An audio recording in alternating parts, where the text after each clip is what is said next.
मैंने कई लोगों को ये कहते हुए सुना है कि मनुष्य जो है भूलों का पिटारा है, मनुष्य जो है गलतियों का पुतला है। और ये सत्य है। भूल भला किससे नहीं होती है, हर एक से होती है, और एक नहीं अनेक भूलें होती हैं। किंतु स्मरण रखिएगा, उन्हीं के वस्त्रों पे कीचड़ लगता है जो कीचड़ साफ करने का प्रयास करते हैं। तो जहां प्रयास वहां भूलें तो होंगी। अब यदि आप कोई नया संकल्प करने जा रहे हैं, कोई बड़ा कार्य करने जा रहे हैं और आपसे कोई भूल हो जाए तो कोई बात नहीं, पश्चाताप ना करें। अपनी भूल को पहचानें, उसे समझें, उसे सुधारने का प्रयास करें और सबसे महत्वपूर्ण बात, अपनी भूलों से सीखें। उन्हीं के हाथों से लहू बहता है जो कांटों में छिपे उस पुष्प को निकालने का प्रयास करते हैं। स्मरण रखिए, जिसने जीवन में कभी कोई भूल नहीं की, उसने जीवन में कभी कुछ नया करने का प्रयास ही नहीं किया है। ये भूल आपका सबसे बड़ा शिक्षक है, तो इससे दुखी ना होइए, पश्चाताप ना करें, इस भूल का आदर करना सीखें। फिर देखिए, आप स्वयं को जीवन में और ऊंचा पाएंगे। ये वृक्ष देख रहे हैं आप, कितना हरा भरा, कितना सुंदर। इसकी शीतल छाया में सुख मिल जाता है। इसकी डालियों पर बैठे पंछी, इनकी वाणी सुनो तो थकान ही निकल जाती। किंतु क्या ये वृक्ष आरंभ से ऐसा ही था? क्या ये सदा ऐसा रहा? नहीं। प्रति वर्ष पतझड़ के निर्मम प्रहार इस पर पड़ते हैं, इसके पत्तों को सुखाते हैं, गिराते हैं, किंतु फिर भी ये वृक्ष अटल खड़ा रहता है। और फिर जब वसंत ऋतु आती है, इन्हें नया जीवन दे जाती है। इन पर पुनः नन्ही नन्ही सी कलियां खिलती हैं। इसने पतझड़ का सामना किया, इसलिए आज ये हरा भरा है। इसने पुराने पत्तों का शोक मनाने के स्थान पर परिवर्तन स्वीकार किया, इसलिए आज हमें यह सुख बांट सकता है। स्मरण रखिएगा, अत्यंत महत्वपूर्ण बात, परिवर्तन और पीड़ा, ये संसार के सबसे महान सत्य है। जिसने इन्हें स्वीकार कर लिया, मानो वो धन्य हो गए।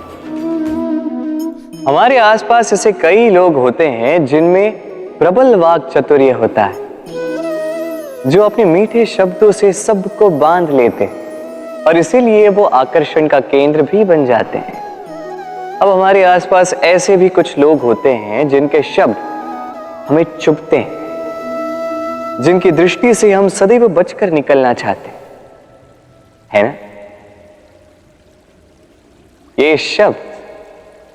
ये शब्द अत्यंत शक्तिशाली होते हैं।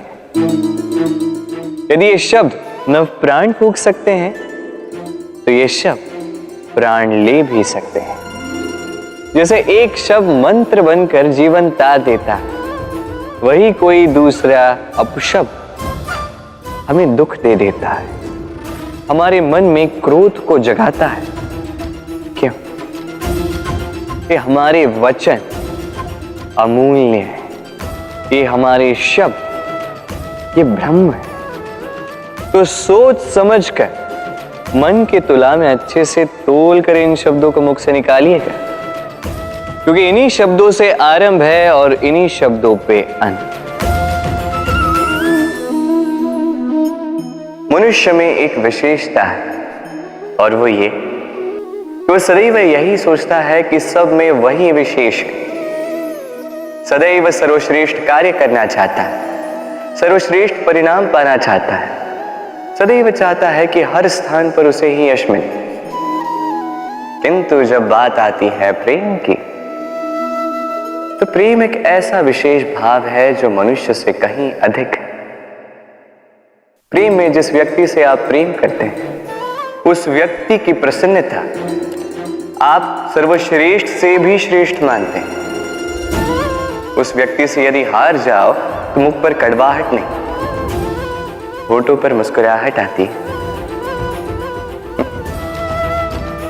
जिसे आप प्रेम करते हो, यदि उसे हराकर आप जीत रहे हो तो ये जीत नहीं है, ये सबसे बड़ी हार है। तो अब चयन आपका है, आप क्या चाहेंगे? आप चाहेंगे कि प्रेम की जीत हो या आप चाहेंगे कि आपकी जीत हो? प्रेम। दाऊ मुझसे सदैव पूछते हैं कि कान्हा, ये प्रेम अंततः है क्या? माना कि ये समर्पण है, माना कि एक दूसरे में खो जाना है, किंतु इसका अनुभव क्या है, इसका भाव क्या है? अब प्रेम को पूर्णतः परिभाषित करना कान्हा के वश में तो नहीं है, क्योंकि ये प्रेम है इतना महान। किंतु प्रेम के विशुद्ध अनुभव के बारे में मैं बता सकता, अपने अनुभव को लेकर। देखिए, ये प्रेम वो रंग है जो जीवन में रस भर देता है। ये प्रेम वो सोच जो पल भर में मुख पे मुस्कान ला देती है। प्रेम वो पुष्प है जो मन की बगिया को खिला देती है। प्रेम वो सोच जो एक ही क्षण में संसार में आपको सबसे अधिक संपन्न अनुभव करवाती है। ये प्रेम वो जो तपते मरुस्थल में आपको जीवित रखे। ये प्रेम वो जो आपकी आत्मा को तृप्त कर दे। ये प्रेम वो जो आपके मुख पर मुस्कान ला दे, जैसे अभी इस समय राधा मेरे मुख पर ले है। अद्भुत है ये प्रेम। तो आइए इसी प्रेम के साथ कहें, राधे राधे।